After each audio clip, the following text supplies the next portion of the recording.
Hello friends, I am home today. It snowed, so I am working from home, and I thought I would get some of my seeds planted for the tower garden. What I'm gonna do is take seeds that I saved from my garden in Texas. These are Malabar spinach seeds. And this is the actual berry from the fruit. Sorry for the trickling noise. I'm trying to fill up the pitcher so that I can fill up the tower garden, which is that big light behind me. But back to the Malabar spinach. This is a great variety of spinach that grows in hot weather. And it's very hardy and it's very tasty and it has great nutrients. So again, I dried the berries and then I saved them in a plastic bag, and this is what the actual seed looks like. It was like if I were to pick this in the summertime, it would, and I squished it, it would turn my fingers and hands all purple. So it's kind of cool that it dries this way. So then I'm going to take one of my rapid rooters that I ordered online. I believe it's coconut. That's the base. I'll take a look at that and tell you in just a little bit, but I get 50 of these little pods, and there's a little tiny hole right there. And I'm just gonna put the seed right down into the hole. And it would be a good idea to separate them so that you know what's what and where you've planted stuff. In this little corner is my basil. I did the same thing from my garden in Texas last year. Well, right before we moved, which we moved in December, and I was literally harvesting the basil in December, mid-December. It had already dried, so it's really easy. You just take your hand and kind of go up the stem where the flowering was, and you can gather all this, and then you crush it. The basil ends up to be a really tiny seed. But that's the seed, and it's so easy, you guys, to propagate and to save your seeds. And wow, what a savings of having to go and buy new seeds every year. So that's what I'm doing today. I'm going to plant the Malabar spinach, basil, let's see, some poblanos and some habaneros that I saved seeds from last year, and then I have a bunch of store-bought seeds, I believe, that are going to be great. I'm just going to supplement with those. Ooh, they're leaking.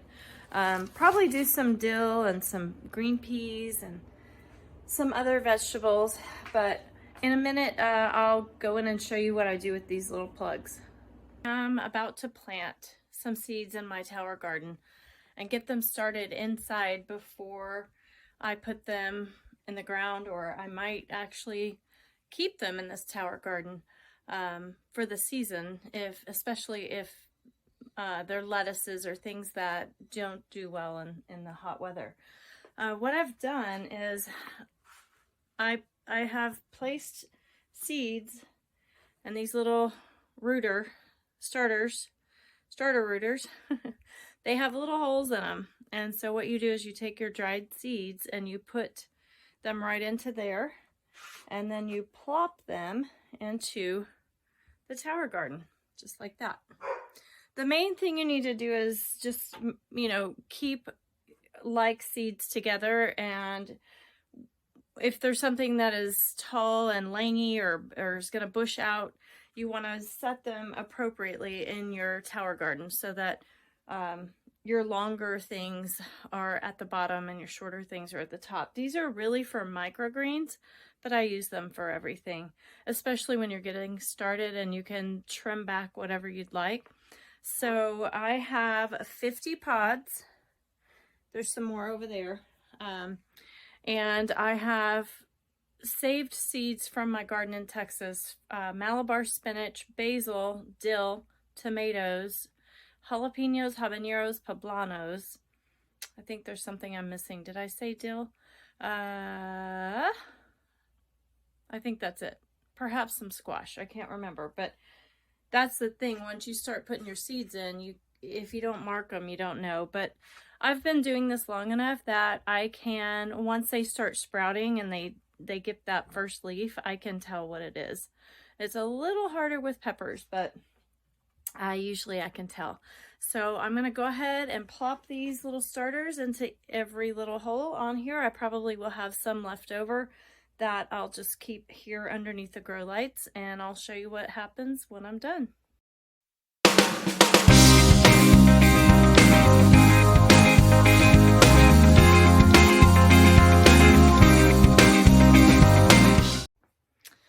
Okay, so I have all of my little sections filled, and then I had quite a bit left over.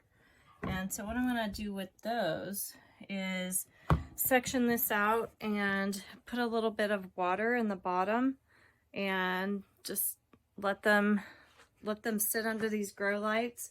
So if you're not familiar with this system, it's called a tower garden, and I've had it for about 3 or 4 years, and I'm so impressed how the lights have, you know, I haven't had to replace the bulbs. I haven't had to replace the water pump. What you do need to do is add nutrients into the water, and you also have to test the water to make sure that the pH is sufficient or balanced. I'm not real scientific when I garden. I just have been doing it for a long time, and I kind of know what to look for. As you can tell, we are inside. This is like what we call our closet. It's a room, but because we downsized from a 4-bedroom, 3-bath corner lot home in suburbia to a small mountain cabin, we have things kind of stored and stacked and all kinds of things. But these plants over here, I had gotten those from my dad's house when he passed away. And there's a pencil cactus, and there's a scheffalera, I believe. And then I'm not even sure what this one was. I am so excited that that one finally showed up with some green. I thought it was gone. What happened was we were moving and we needed an extra truck. We underestimated the space we needed, so I had to go get another truck real quick, and these plants ended up in the back of the truck. We drove 3 trucks, yes, 3, from Keller, Texas to Medicine Park, Oklahoma, and when we got here it was dark and cold, and I had forgotten that those plants were in the back of the truck, and literally overnight, they only stayed in one night. And the next morning I woke up panicking, and I opened the door to the truck, and they looked okay, and I got them inside, but then they proceeded to like die, totally dead leaves. And I didn't give up hope. I kept them under these grow lights and kept watering them. And you would have laughed at me the day that I saw green shoots coming up on this one. Like, y'all, if I could show you, I might have a picture, but this one was completely dead, doornail brown, no green whatsoever about a month ago. And the pencil cactus was having a hard time too. And then this one, I thought it was a goner. You know, it didn't have any green at all. And then now I'm seeing these little shoots. So,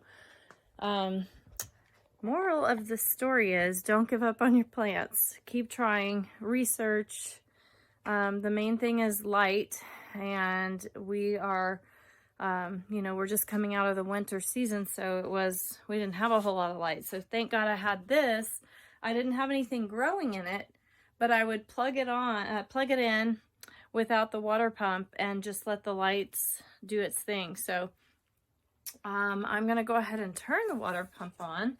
I've filled it. This is my little indicator. And I do need to put the nutrients in, and I do need to check the pH, but I'm gonna do that a little bit later.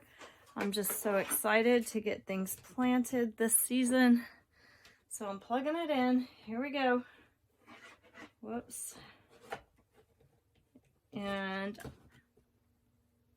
do I hear it going? Uh-oh. I hear something. We'll see. Hopefully that pump is working. I'll have to check my settings, but I will check in with you guys, and once I see some green shoots, I'll let you know.